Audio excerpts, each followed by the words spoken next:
we go. Hey everyone, this is Micah, founder of Fluency Corp, here with John Cormier, and for all my French fanatics, Cormier, because Robert. this is a language. Yeah. And Robert, tell us who you are with really quickly before we dig into your expat chat story. Great. So, yeah, I'm Robert Cormier. I'm with Paramount Transportation Systems. I'm based in Raleigh, North Carolina, and live in Cary, North Carolina. Wonderful. And you were just telling me, how long have you been there? Is this the longest you've been in one place? It is getting close, actually. We've been here for just over 9 years now. Amazing. And so I'm going to start at the beginning. Can you tell us what your first expat move was? Okay. Well, maybe just to even lead into that, because I think obviously the expat moves were just another step in being a global nomad. But it all started in my mind is when I made that move from a small paper mill town in Massachusetts, about 40 miles outside of Boston. I just made that little domestic move from the name of the city is Fitchburg, Massachusetts. I know it. You do? Wow. I lived in Boston 10 years. Oh, I did not know that. Okay. Well, I moved to Boston for university. So it was, into my own place, moving out of the house. And that was a little bit of a step in experience, but that just gave me a little bit of an itch to go a little further and not be afraid to try something different. So I kind of took the opportunity while in grad school to take a break and decided I wanted to maybe I wanted to be a pilot. So pursue that from the West Coast instead of the East Coast. And so I packed up a car and drove to Southern California. So left school, I was working in a law firm for a few months and then decided that wasn't it either. So when I made that move to California, I needed a job, and I needed a job quick to live in California, obviously. Yeah, you can't get there. You can't coast for too long there. No, and I did have a sister that had moved out there, about I think 10 years before. Oh, nice. So she gave me a place to crash for a couple of weeks until I kind of get myself established. And I was fortunate in finding a job quickly, and that was as a bartender, which is what I did in college. And I was taking flight lessons and bartending for a little over a year. And then there was a conference happening that year down in San Diego for the household goods moving industry. At the time, it's now called the International Association of Movers, and they have a conference every year, and it's in different locations. So in this particular year, this is 1991, it was down in San Diego. So I was fortunate because one of the owners of a company based in Saudi Arabia, his name was Mohammed Almani, was staying in the hotel where I was bartending. It was the Hyatt Regency in Long Beach. And so as he was staying in the hotel, I find out from him because he would come down and sit at the bar and have one beer every afternoon when I was setting up. And we had a good conversation every time he'd come to the bar. And by the end of the week, he knew where I went to school, a little bit about my background, where I was from. And we had really good conversations and we laughed. And in the end of the week, he said in his accent, Robert, I would like to hire you and bring you to Saudi Arabia. And oh my God, that's crazy. I thought at the time, which you're too young to remember, but that was during the first Gulf War. Oh, wow. 1991. So it was kind of one of those moments where you're given an opportunity, and I didn't know whether it was real or not. I just met this guy, but he basically said, yeah, I've been interviewing people all week at job fairs, and I really, after meeting many young Americans, I want to hire one, but I think you're the best person that could come work for us. Amazing. So I was like, okay, well, I went home that night and just slept on it. And it's just one of those decisions that you make in your life, which worked out extremely well, of course, at this stage of my life and career. And I was very fortunate because I said yes to that. And I took that opportunity and I got on a plane. I basically sold everything that I owned and I reduced my entire life down to 2 suitcases. I had no shipment allowance. So I had 2 suitcases, basically with a promise that I had a job and a place to live and everything in Saudi Arabia. So it was How old were you? I was 25. Oh my gosh, it's almost the same time that I took my relocated job too. Where did you go to school? I went to Suffolk University in Boston. Okay, I went to BU. I had to ask. So interesting. I Okay. lived Okay. in Brighton. I lived in Brighton for a couple of years. And I was right there, right before Alston, like in the BU dorms. Yep. Wow. See, small Amazing. world. It is. Okay, so you have 2 suitcases. Someone bought you a ticket to Saudi Arabia. There's a war going on nearby. You're flying closer to the war.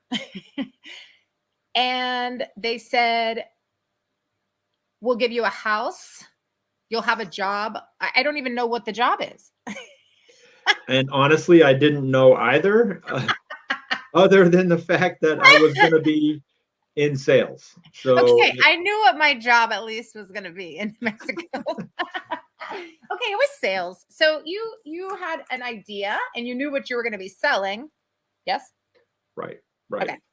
Yep. And I had no experience in that, but that didn't seem to sway him. He thought, he'd rather work with a clean slate and train and teach me on the industry. And he had a very well established company in Saudi Arabia. So I went into Jeddah. And I mean, honestly, I got on that plane, and even up to that point, first of all, my mother was going to kill me when I told her. Absolutely. Same response. Yep. I just told you earlier. I was like, oh yeah, don't mention danger in Mexico. Yeah. Yeah, no, it was definitely a scary When did time. you tell her? That was the first thing. Well, when I first told her, it was over the phone and she screamed at me. So I held the phone out here for a few minutes until she kind of calmed down. Yeah. And then I had to give her the, don't worry, Mom. I did all the research. It's a very good company. It's, I'm all set. It's going to be safe and everything else. I had no clue, zero. So it was a total, crapshoot on my part. But I just had a good feeling on like the guy and the situation. And honestly, I thought my pursuit of being a pilot in the military wasn't really going forward the way I wanted it to. So I thought, why not give this a try?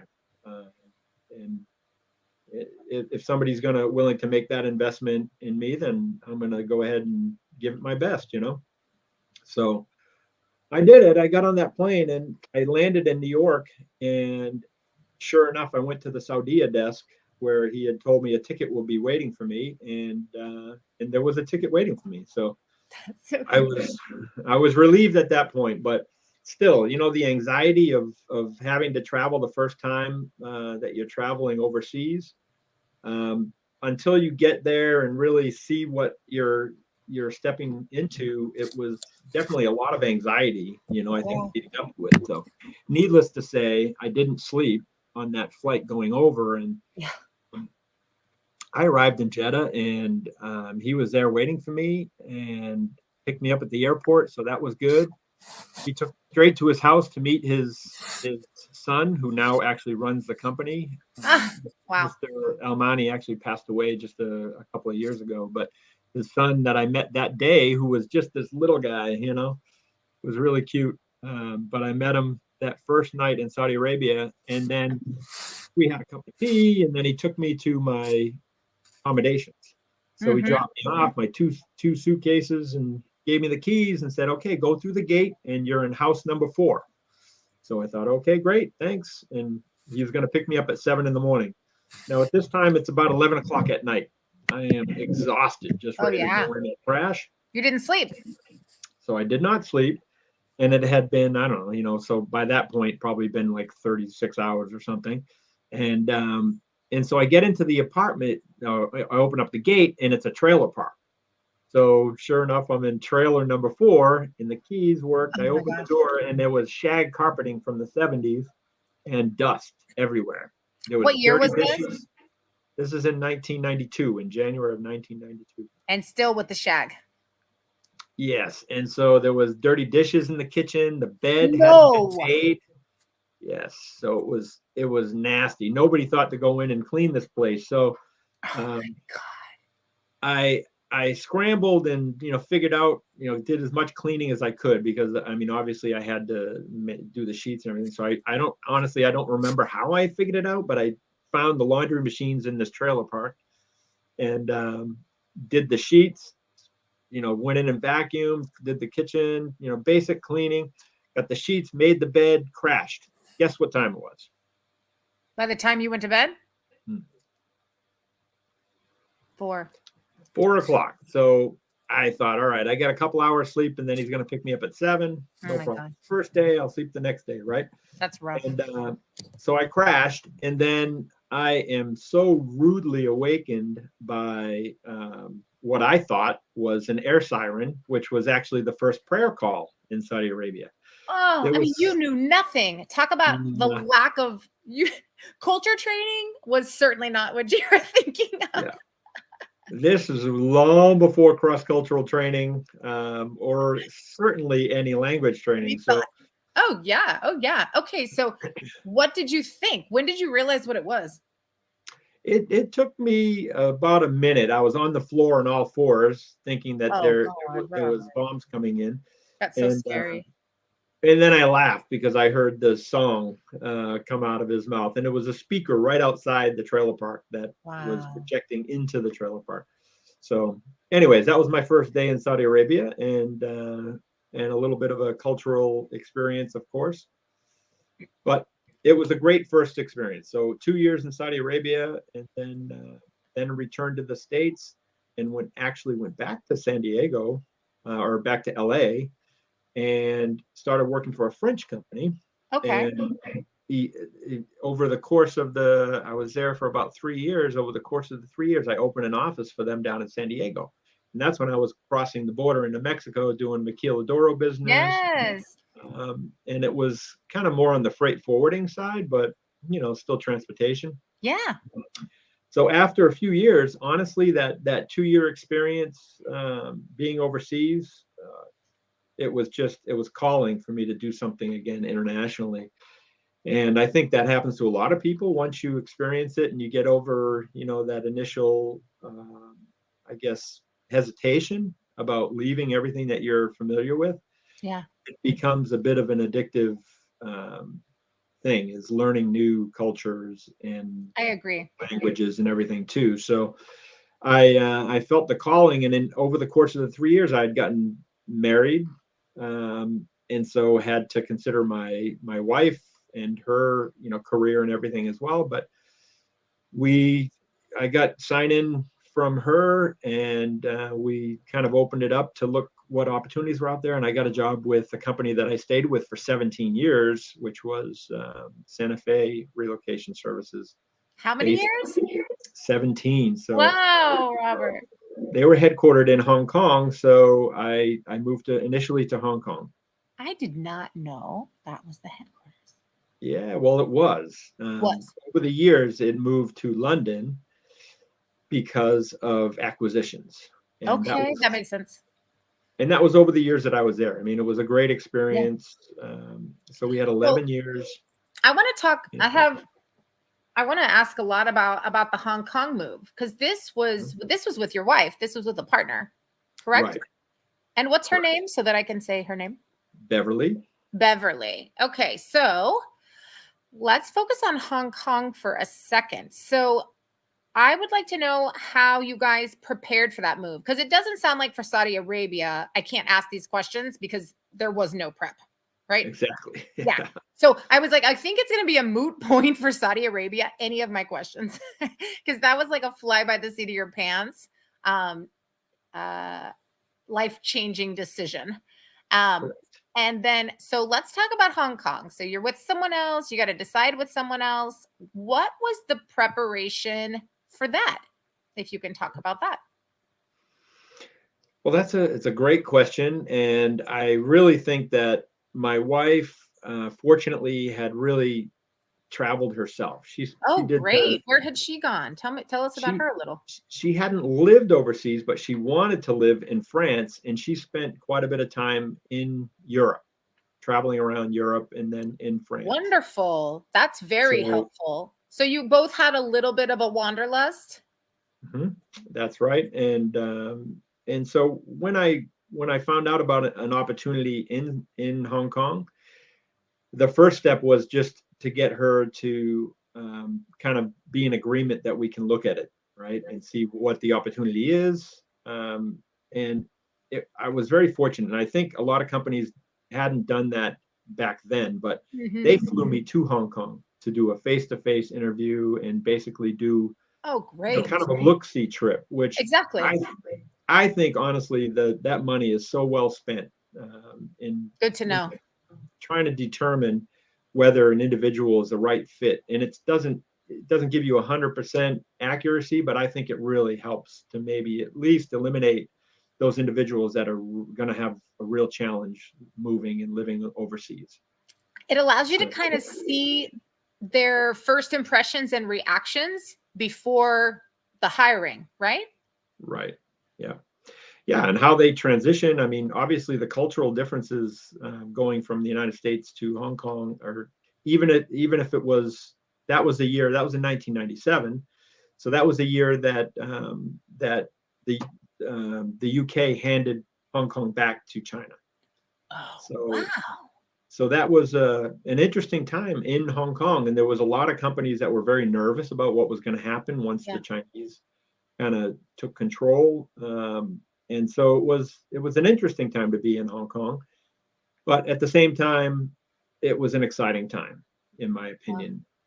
And it really hadn't changed for many years. I think in Hong Kong, it was basically operated the same way that it had been for many years while under British um, control.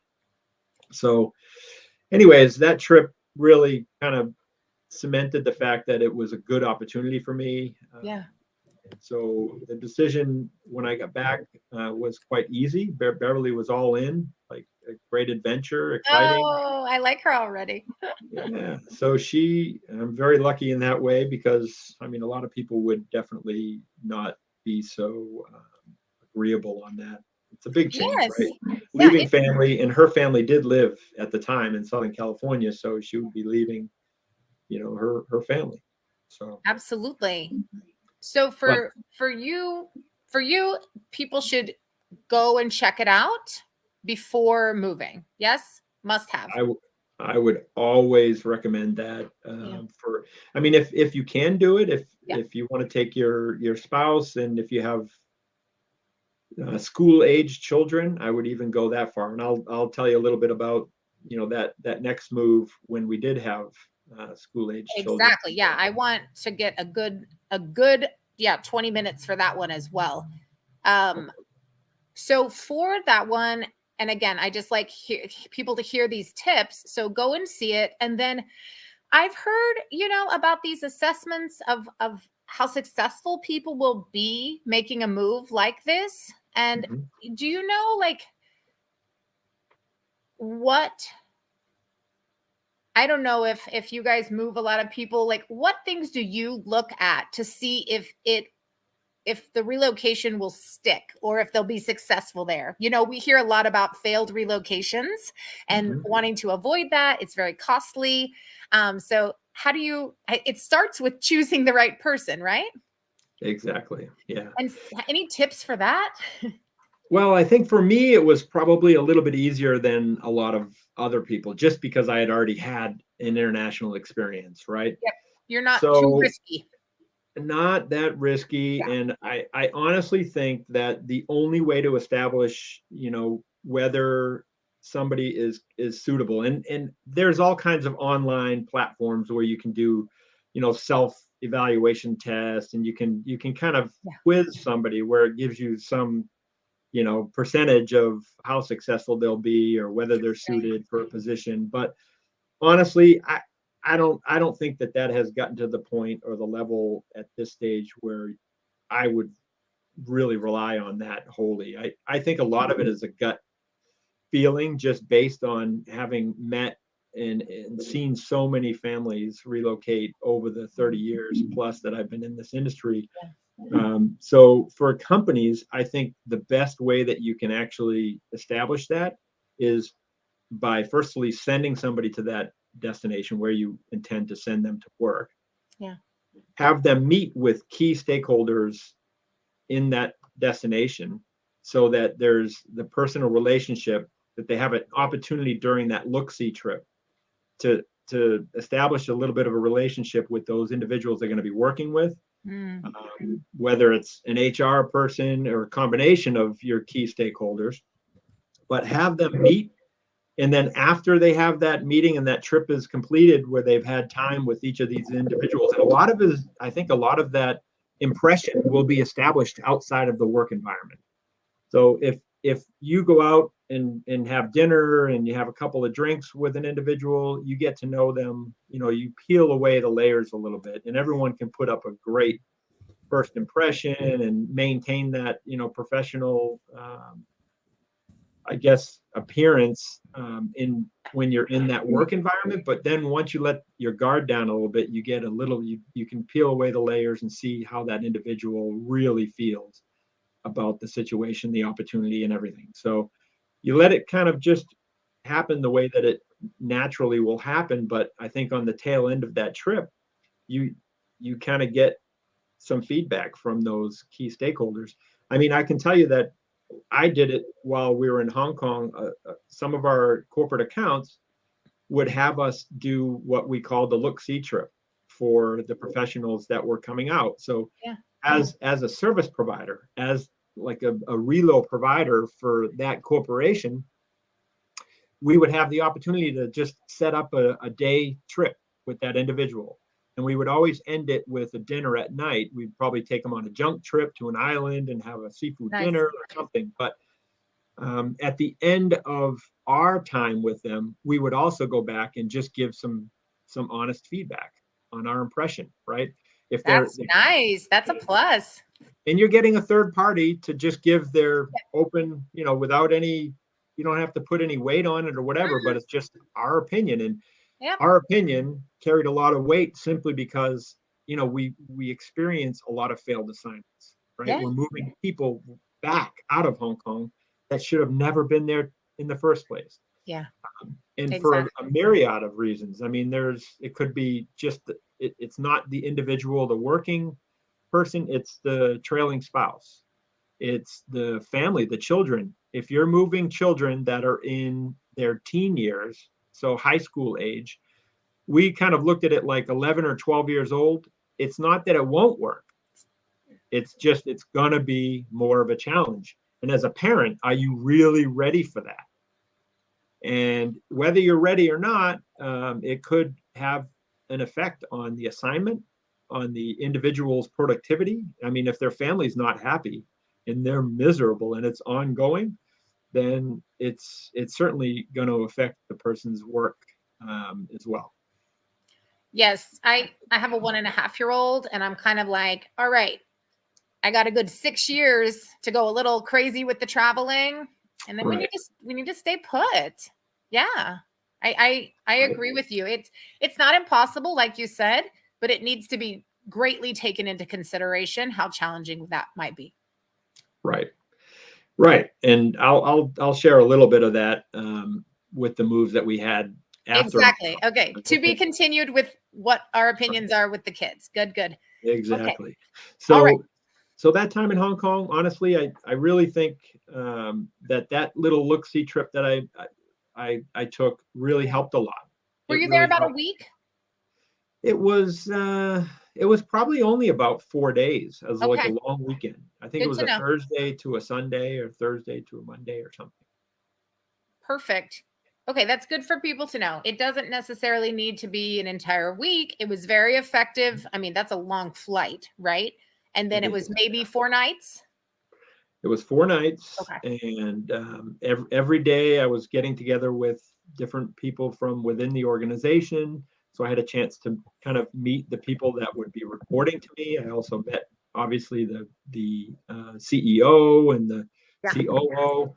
So I spent really, and that's what I really appreciated too. I think if a company is going to make an investment to bring a more senior level person into an organization overseas, then you want 100% buy-in from those stakeholders, being the people who are managing that office that Yeah. person is going to be reporting to, or on the flip side, the people that are going to be reporting to that individual. If you bring Oh, yeah. somebody in and they don't have any synergy, then it can be an issue as well. So Yeah. I really think that it was a very smart move for the company to do that, and it all worked out great because I went back and Beverly was on board, and so we kind of went through that exercise where I didn't have to sell everything this time. We were actually able to send a 20-foot container with our household goods, in our house. Yay. That was kind of nice. Yeah. Absolutely. I did my Mexico trip with one suitcase as well, so I really feel you. Ah, there you go. Yeah, that's what we have when we're 25. Yeah. We And can you make don't it need anything, right? do. So I have a question I love asking people. What did you expect when moving to Hong Kong that didn't turn out to be so? Hmm. What did I expect that did not turn Yeah, out like, oh, to I be? think they're going to be like this. And you're like, ah, they weren't like that at all. Or I thought they wouldn't be so, but they were. Well, the first thing that comes to mind is I really thought that there would be some issue with the language barrier, Yeah. with Cantonese, and where I had no knowledge of Cantonese at the time. And It's a monster of a, yeah, to learn for an English speaker. Yeah. right, so I mean, it was similar in Saudi Arabia, I can tell you, Oh, but Arabic and yeah, and Cantonese are right on the same difficulty for English speaker scale. that's right. That's right. So it was a challenge in some respects, but once you learn basic words, you could get past those challenges. Like we called it taxi Cantonese. So you learn Nice. taxi Cantonese. So you can Like get into a directional taxi. Cantonese. Those guys didn't speak any English, and Yeah. you just needed to get around. So you knew all the left, right, straight, what street names were, the basic information that you needed to navigate the city, and that pretty much got us where we needed to go in terms of the language. And I mean, had we really focused on it, I'm sure we could have picked up Cantonese, but I mean, English is just so widely spoken there. That's what I was going to say. I mean, I recently had a meeting with people who got 5 contracts in Saudi Arabia and they were panicking that they needed to learn Arabic. And I said, why? Same thing. If Yeah. it's not always necessary. So, No. yeah, I mean, you were working in English. Yeah, that's right. And that's, it depends on the language of the industry, right? Yeah, So like in our industry, people typically won't relocate if they can't speak whatever the native tongue is for that destination, right? exactly. Yeah. So And- it Or served you English. to learn the basics. Yeah, I mean, or English, right? If they spoke English and their mother tongue, then they could get by anywhere else in the world with that. So yeah, I mean, it was a great experience. Like in Saudi Arabia, I did take intensive Arabic for 6 months, and so Wow. I could speak it well enough to be a translator between the U.S. military and the Saudi drivers that we hired that didn't speak any English. Well, that's So, incredible, Robert. So you got to taxi and basics of 2 languages then. well, yeah, I mean, that was a long time ago, so I Yeah, can't remember anything other than I all understand. the greetings and everything else. I think I've still got it somewhere in that memory, but yeah, if you don't practice the language, then of course you're going Yeah, to lose it. Um, but absolutely. Um, but Beverly, I thought that she would have some challenges, and to be honest, yeah. she did in some respects, just because my wife was she was born in the Philippines, and Oh, how long was she there? she was there for 4 years, and then her Wow. father was in the military and was in Vietnam and everything. So So she's American, born in the Philippines. right. Well, Okay. both her parents are Filipinos, so they're naturalized. Whoa. Yeah.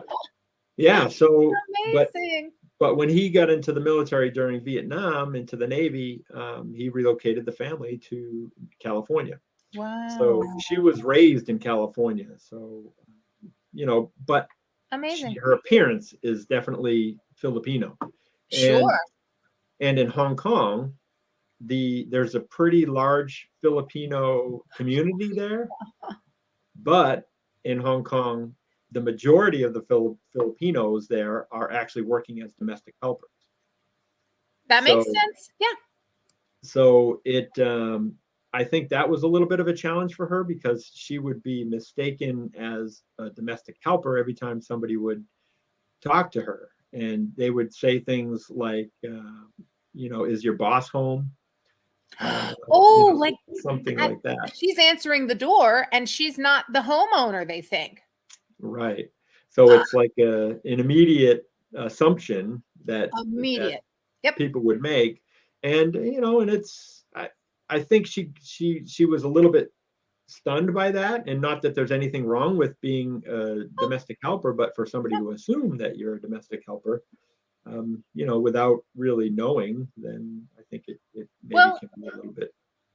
I think being assumed you're anything, if it's never been assumed before, is I'm not, again, like you're saying, this isn't necessarily racism. This isn't necessarily, but it's putting you in a box that you didn't even know existed. Right. Mhm. Right. And if it's never happened to you before, it's weird the first time. Right. Yeah. Exactly. Yeah. And that It's that like, was the reaction. yeah. I remember it was definitely a bit of a challenge for her to Yeah. understand that people aren't trying to be like insult her or anything like that, or Yeah. but yeah, once you're there for a while, you understand a little bit of the reasoning behind what people making those assumptions. Not that they should make them, but you know it, You understand why they might. Yes, right. because maybe 95% of the people that look a certain way are domestic helpers. And so, Right. yeah, yeah, I completely get it. I do. Um, and then what did you, well, example is what you just gave. What did you not expect to happen that did happen? Being Right. assumed, yeah, being assumed something. Anything from your side that you didn't expect to happen that was a bit of a surprise? Yes. And if you don't mind, I'll tell a short story about I love stories. That's how we learn. Yes. an example of how that happened. And you might recall the story. You were in Las Vegas, right, for that. So it's kind of going back to that story, but it really does relate to the topic that you're mentioning. So when I first arrived, I would be the first one in the office every day, 7 o'clock in the morning. I'd be Yeah. in there, and the heat in Hong Kong, like in September, it's still basically summertime in Hong Kong, right? So it was quite warm. And like on a Monday morning, as an example, they wouldn't turn the air conditioning on until 8.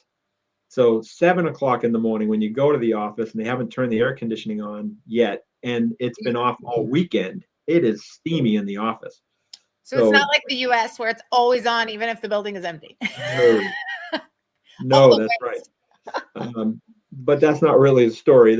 But I'd be there at 7, and I go in and I make my own instant coffee in the tea room, they called it, where they Nice. had like a refrigerator and whatever for the employees of the office. And Yeah. so I'd make my tea, and this is in Hong Kong back in 1997. They still had a tea lady working in the office. Oh. So the tea lady would kind of do a little bit of cleanup and things, but also make tea for the management at the office. So in this case, I didn't qualify as management. She could only make it for the CEO and the COO in the morning. So she'd be there at 7 o'clock, and as soon as they were in, she was in there making her, the tea for the or the coffee for the bosses. and I'd go in to make my own cup, and she'd talk to me in Cantonese. She didn't speak one word of English. Little old Chinese lady. She's really nice, happy, you know, just she was very small. I think she probably was 4'8" or something. Oh, wow. And so she'd smile and talk to me in Cantonese, and I'd say, "Good morning to you too, and how are you today?" And she would answer me in Cantonese, and we'd go back and forth, and it was a bit of a ritual. So it was funny. And one day, it's probably 3 months had passed, and we've gone through this, and it just so happens that one of the Chinese Canadian co-workers that I worked with was in the office when I was in there having this back and forth with the tea lady. And so I said from the tea room across the office, I said, "Susan." She said, "Yeah, what is Dai Fei Lo?" And there was a pause. And then she said, "Big fat guy." So she had been calling me big fat guy in Cantonese every day for the last 3 months. And I looked at the tea lady after Susan said big fat guy. I looked at her and she smiled and pointed at me. Because she knew what you were asking, because she heard you say it. Dai Fei Lo. Yes. So that would be something that I didn't expect. And that is that the Hong Kong Chinese people will be completely honest with you, irregardless of whether in our country or our culture it would be insulting to say something like that. Absolutely. They would say it to each other. I mean, two ladies would say, "Oh, it looks like you put on weight." Things like that, where you would never say that in a and it's more factual, right? To them, it's not an offensive thing. It's you've put on weight. Like I see a change in you. Yeah. No, that's right. And that's a cultural thing, to be honest. Totally. I wasn't prepared for, but I honestly didn't have any issue with it. I thought it was really funny as well. So my nickname was Dai Fei Lo, of course, going forward. And it's culturally funny because like you're not fat. Like but yeah, like I was a big guy in that office, I can tell you. Oh, exactly. I was going to say, how tall are you? People can't tell. I'm 6 feet. I'm not that tall, but in Hong Kong, I was a giant. Oh, it's huge though. She was 4'8". Yeah. No, it's very, very similar in Mexico. I don't know if you know that, but when you were working with the maquiladoras, like baldy, fatty, shorty, those are the names they called each other, right? Yeah, that's right. No one's offended. And there is a woman that I never really got to talk to, and someone told me, "Oh, they kept hearing her say la grandota, la grandota, la grandota." And finally someone was like, "Oh yeah, she's talking about you." And I was like, "What do you mean she's talking about me?" I mean, I spoke enough Spanish. And they're like, "Oh yeah, everyone calls you the big one." I'm 5'8", so I'm huge as a woman there. Wow. Huge. Yeah. Because I was in the Yucatan, so all Mayans. Wow. The men were like, a tall man was 5 foot. Oh my God. So I was enormous. So yeah, I was the big one. Funny. And yeah, here we would be offended, right? And like my sensibilities changed that year and a half because you had to get over it. Yeah. So anyway, totally get it. It's just not offensive. Yeah. Right.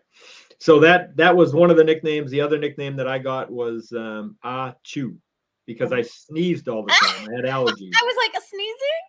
Yeah. So I thought that was very funny. I mean, just the fact that they would have nicknames for each other, and it wasn't only me, obviously. Did you hear anybody else's nicknames during this time? Oh. Yeah, one of the guys I think was Roly Poly or something. Oh my gosh. Yeah, these are rough. Yeah. Yeah, I mean, it's fine. I mean, I think it was definitely a good working environment, and I thought, you know, if that's something that people could include as part of your cross-cultural training, it would be really helpful, because think about it, Mika, if somebody goes to Hong Kong and they have that real sensitive personality, you know, they're self-conscious of something, They are sensitive. They don't take criticism very well. There's a lot of people that fall in that category that Yeah. will have serious issues. And I mean, it could affect that whole, if they're managing a team and somebody on their team says something that isn't meant to be offensive, it could affect, that relationship. And so it really does make a difference that people understand this going into an environment like that.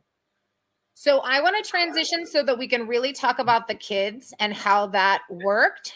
So where did you go from there, or where did you move with the kids? I know you had 3, but tell me where you guys moved together. So we had 3 kids in Hong Kong while living there, and we didn't have them right away. We had traveled a bit around Asia. My wife was working full time for Deloitte. She had a really good job, and Nice.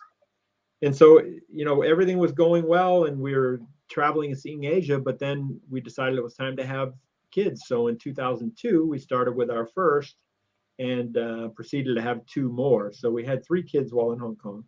And after the 3rd child, I think maybe about 3 or 4 months into it, we realized that our 3rd child was having some allergies. They were starting to have some allergies where our oldest was already on an inhaler, and we were thinking that it was kind of the air quality in Hong Kong. Do you think that's what it was?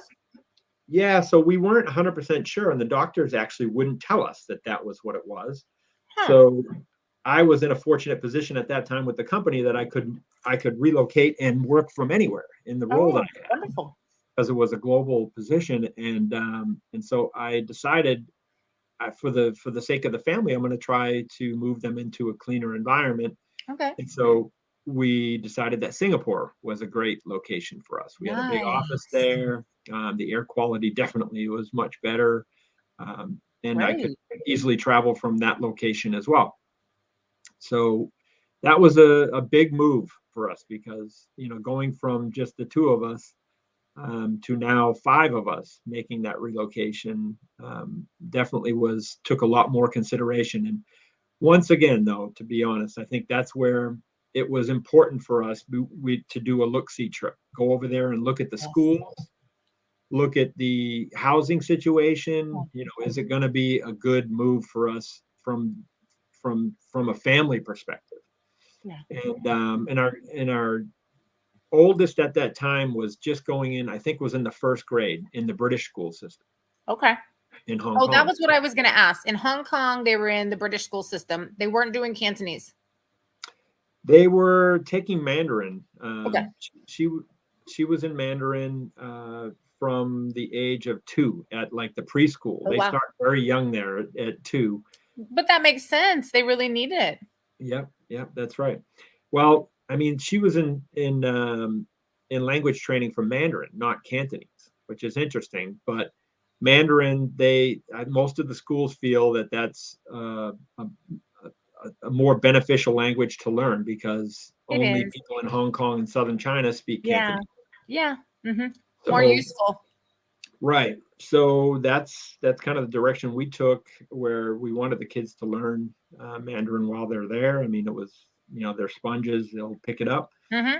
So she was in the 1st grade, and we decided when we go to Singapore, we're going to bring her with us and take her on some of the school visits.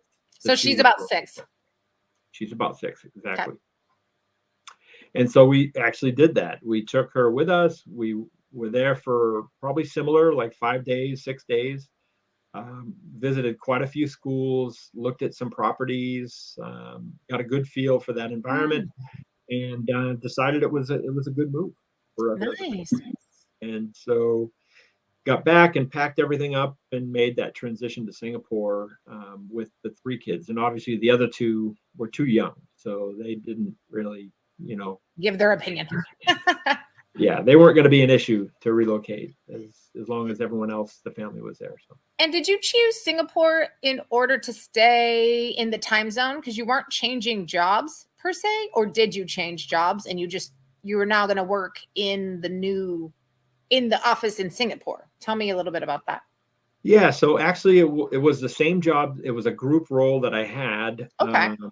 And so it wasn't a change of a job or anything. It was just strictly family decision to make that move. Um, and so I think it was the right decision for us as a family. Yeah. And as it turns out, I can tell you, Mika, that within 6 months, my daughter stopped using the inhaler. So, What, as a parent, what a sigh of relief. I mean, she still has allergies, but she doesn't have to, use the inhaler every day. And it's not something like throughout that whole period. Every once in a while, if she went out and she was, playing soccer or something, she might Yes. have to use the inhaler, but it wasn't like developed into full blown asthma or anything. So that was Wonderful. So very big impact that yeah. that And our decision. youngest ended up not having any issues.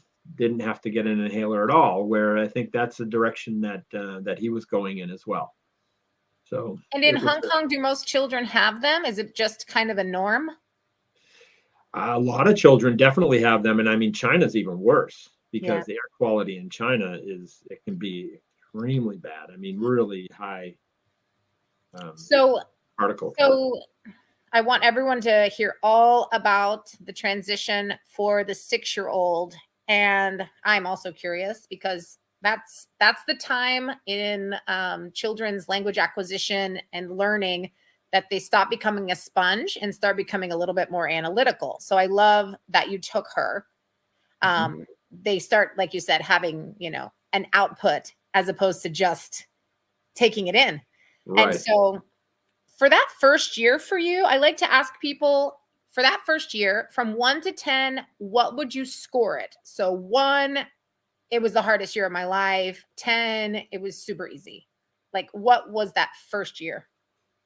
Oh, the boy. I would say that for us, it was probably an 8. So Okay, so pretty great. positive, more positive than I think we expected Great. because we were fortunate. The school situation in Singapore is similar to Hong Kong. Very difficult to get your children into the international schools. Oh, wow. At least it was. I'm not sure because we've been away from that for a while, but it was an Sure. issue there. And Just space, waiting lists? yeah, they did not have the space, and so it was difficult. But we got fortunate that my daughter was accepted into the Singapore Great. American School. Great. So it was the American school system there, and it was a great school. So Great. I mean, it made it so much easier for her because she really enjoyed it. They had such a great campus. I mean, the food, all the things that children think about. But the education level was really good too. So that made it easy, and that of course took a lot of the pressure off my wife. Yes. Because she had the other 2 kids at home that she was trying to manage through that time. How would you compare it to the score of giving that first year in Hong Kong with just you and Beverly? I'd probably score it higher. Hong Kong would have been maybe a 6 or a 7, and that's because just the challenges of learning a new job, a new company. Yeah. And at the time, the company was fairly small. I think there was only 7 offices in Asia in 4 countries. Yeah. 3 offices in China, and then also I think it was in Singapore, Thailand, and Hong Kong. So it was a challenging time because the company was really at a transition point, I would say. Yeah. So really like on the peak of growth and change. Yeah, and there was a lot of decisions to be made. Really immersed into the business development and building that team. So it was, learning about the culture of a company. I think from a working spouse's standpoint, I think was a challenge, and of course, worrying about your trailing spouse, who is home while you're maybe working 12, 14 hours a day. Oh, wow, Robert. Yeah. Working on their own. So, I mean, or she's living on her own. So, Yeah. I think that was more of a challenge, but at the same time, it was still exciting. We took opportunities to travel a little bit, even in the first year, just to kind of experience. Went to Macau, went Wow. to Hainan Island up in China. I think we went, and just little trips, but it was good. And was Beverly not working when the two younger kids were younger? Tell us a little bit about how you guys found a way to be successful with the Mhm. little kids as an expat. Right. So she was working full time leading up to our first, and then she went back to work, and then we had a domestic helper that was living. We decided to have live with us, so we had Absolutely. accommodation for her and everything. So that made it a little bit better. Beverly Yeah. could go to work More and hands, more. Yeah. yeah, and not worry about having to drop off the kids or Yeah. having a sitter or whatever. And so we were fortunate that we had a good helper at the time. And then after the second child, she went back to work to Deloitte and was finding it really difficult. I think with the two kids at home, I think she felt like she probably needed to be home more than she needed to be working. And that was true. I mean, I think it's important if you can do that. And I think we were in a position where we could manage to do that at the time and Yeah. allow one of us to really be the primary caregiver, for your child at that young age. Yeah. So, yeah, she stopped working after being there for about, I think she went back to work and maybe working for 2 or 3 months, and then decided that it just wasn't the best thing for us. Hmm. So then she didn't work the whole time we were in Singapore. She got a little bit more involved with, doing some volunteer stuff, being involved with the school, and Yeah. managing the household. And I traveled a lot in my job, so it meant that it was important that she was home and could focus on the kids. Yeah, absolutely. I love that teamwork. It sounds awesome. Yeah, yeah, it was. I think it's we're fortunate that we both kind of are in alignment, with what's important for the family. And I mean, I've been very lucky in having a great job over the years, that allowed us to do that. And I know a lot of people aren't in that same situation, but yeah, that worked out really well for us. Singapore was great. Beverly actually really enjoyed Singapore. The outdoor, the parks and the reserves and places to walk were fantastic. She made a good network of other friends that had young children the same age, and so it was a good social situation for her, I think. That's lovely. And tell us, because you have done some really large moves in your life, and in very different ways. One single, one married with kids. I mean, it's unusual to get all three aspects Right. of moving, and which is why I wanted to chat with you here. What, going back to our chat 40 minutes ago about picking people for assignments, what do you think are the top three characteristics for a successful long-term expat? And when I say long-term, 2 years, not Hmm. just a couple of months, but truly having to live there, right? Putting their kids in Right. schools, getting jobs there for the spouse, possibly not a quick trip. Right. Well, I mean, I think one of the things that you would think the first benefits or beneficial qualities would be the language skills, just because it could be helpful for sure. And I think that is the case. But myself, where I don't have the language skills, Yeah. uh, I don't think it's necessary. I think it is helpful. Yeah. Depends on what the role is, but it's Exactly. not necessary. So in my mind, I think it's a certain personality type. So I think some people are very open to sit back and do more observations and listen and kind of learn the culture before they really dive in and start saying things that maybe will not be proper for that setting. Um, So like you know, absorbing before. being their ideas on the situation. Being a good listener, right? And being very a good observer.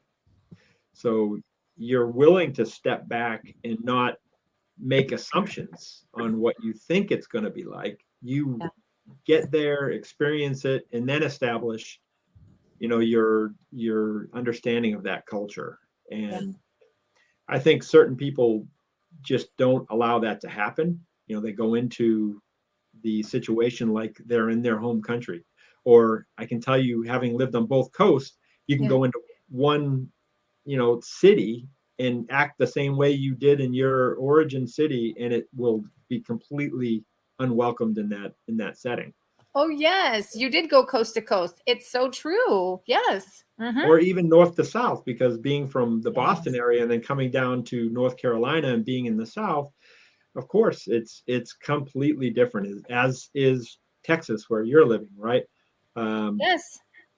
I did Oklahoma to Boston at 18, and it was another language as well. It was English, but it was a lot of phrases I hadn't heard before and a lot of ways of being I hadn't experienced. So absolutely. Right.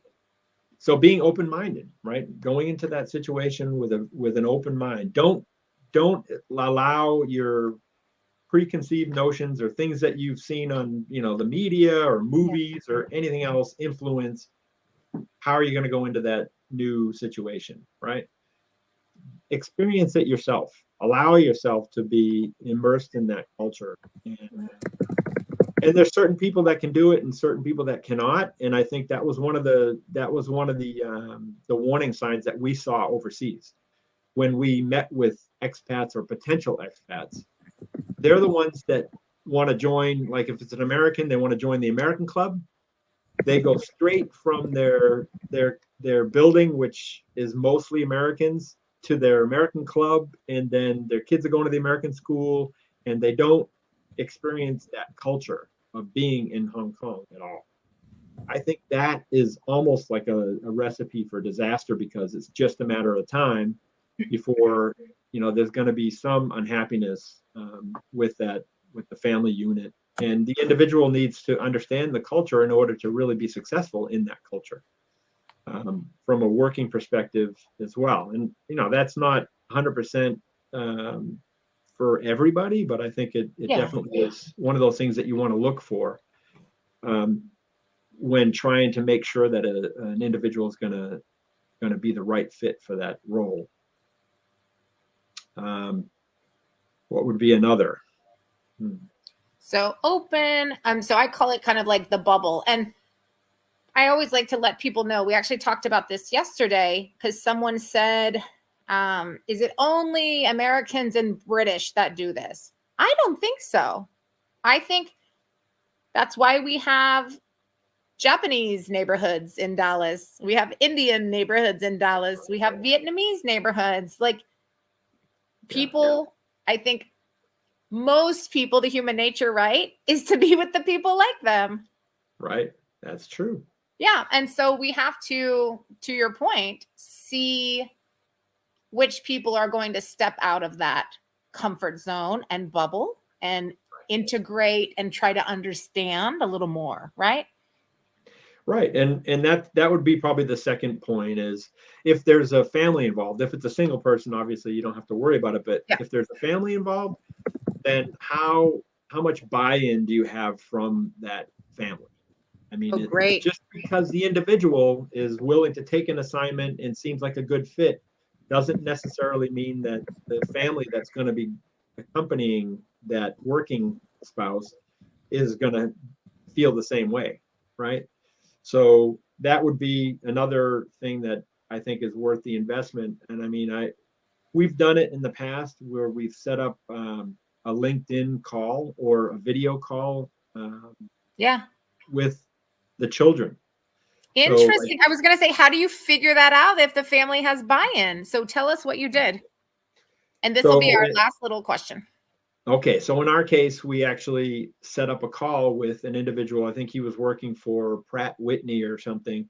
And he had two kids that were a little bit older than our children, but really didn't think that they were open to making that big move from the United Yeah. States to, at the time we were living in Singapore. Yeah. So we kind of agreed that we'd set up a call and let them have a conversation where we weren't involved in it at all, just so they can have a better understanding from other kids that are in the school system and Oh, everything else.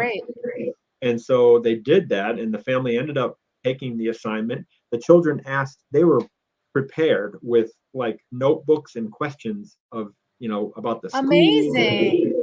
about the country, about travel. I mean, they really were well prepared for this conversation. And we just sat and watched while our children had a conversation. They laughed and they got to know each other a little bit. And Wow. through the course of that discussion, the kids, and we know this from the employee of that company, that after, the kids were actually, not only were they 100%, excited about it, they were totally bought into the move and the adventure of Wow. going to another country. So, because our kids talk about things that we wouldn't even think about, Absolutely. the zoo in Singapore. They talked about that for 10 minutes. They got them excited about what they might see. Yes. So it was a great exercise. And I think if companies could do that, Great idea. that would be huge without the expense of flying an entire family to that country to visit. It might be more beneficial to actually set that up. And I've tried to kind of do that.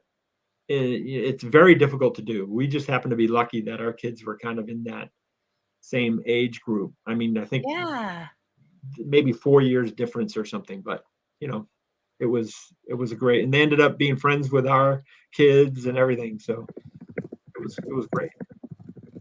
I think that's amazing. I have never heard anyone say that they made a kid date like that, right, and allowed that. That's amazing. Yeah. I mean, as a company or as an employee that's going to be relocating, to have your family excited about the move instead of, I hate you, you're taking me away from all my friends. Yeah. I mean, everything that can come out, with a child, it really was, I think, a huge relief for that working spouse that had an opportunity, with taking a position in a foreign country, that he definitely was hesitant to take based on the initial reaction from the family, right? No, absolutely. And I mean, I think it just takes some organization and kind of crowdsourcing of the employees, right? Like they would just kind of need to get that kind of volunteer mentality of, hey, is anyone there willing to talk with this person who's thinking of moving? Does anyone have kids around the same age? And like you said, it might not always work out, but it's certainly worth the email or the crowdsourcing of the employees. So, all right, Robert, I have so many more questions, but I know that our hour is up, unfortunately.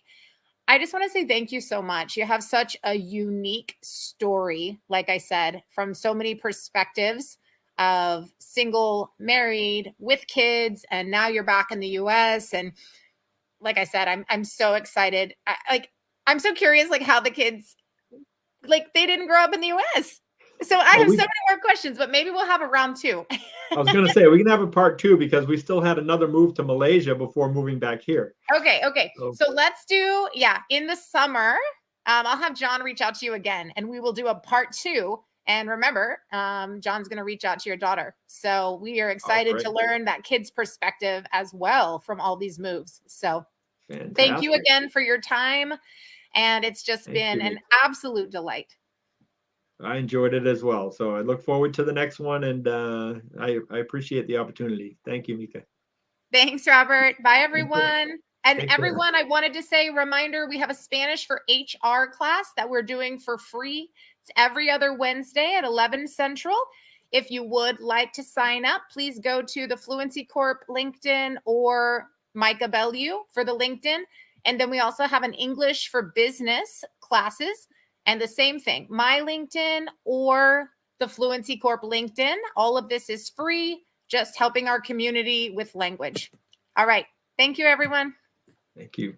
Bye.